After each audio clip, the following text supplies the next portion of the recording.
நெறைய பேர் சொல்ற விஷயம் என்ன அப்டின்னா, டாக்டர் நான் வந்து சன்லைட் வந்து எனக்கு ஜன்னல் வழியா வரும். ஆனா ஜன்னல்ல வந்து நான் கண்ணாடி போட்டிருக்கேன்.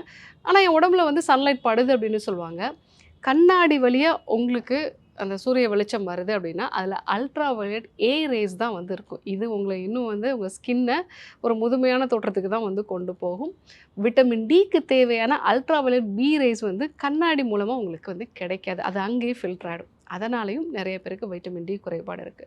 ஒரு முக்கியமான ஒரு விஷயம், அதிகப்படியான மன அழுத்தம், இந்த ஸ்ட்ரெஸ் அப்படிங்கும்போது அதிகமாகுது அப்படின்னா, நம்ம பாடியில ஸ்ட்ரெஸ் ஹார்மோனுக்கு பதிலா விட்டமின் டியையும் வந்து அது பயன்படுத்தும். அதேபோல நெறைய மானிட்டர் பார்க்கக்கூடிய நபர்களுக்கும் சன்லைட்ட அப்சர்வ் பண்ணக்கூடிய இந்த கெப்பாசிட்டி வந்து குறைஞ்சது. ஏன்னா நம்மளுடைய விழித்திரை தான் நம்ம உடம்புக்குள்ள எவ்வளோ வந்து அந்த சூரிய வெளிச்சம் போகணும் அப்படிங்கிறத வந்து தீர்மானிக்கக்கூடிய விஷயம்.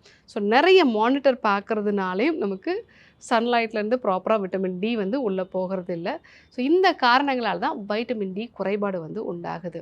இதை எப்படி நாம சரி செய்றது? முதல்ல நம்ம பண்ண வேண்டிய விஷயம் என்ன அப்படின்னா, நம்மளுடைய கல்லீரல டீடாக்ஸ் பண்றது. குடல் மூலமாக நம்மளுடைய கல்லீரல் டீடாக்ஸ் பண்ணோம் அப்படின்னா, கல்லீரலுக்கான அந்த பிரஷர் வந்து கொஞ்சம் குறையும். அது மூலமா இத ஆக்டிவான விட்டமின் டி கன்வெர்ட் பண்றதுக்கு ரொம்பவே ஹெல்ப்ஃபுல்லா இருக்கும்.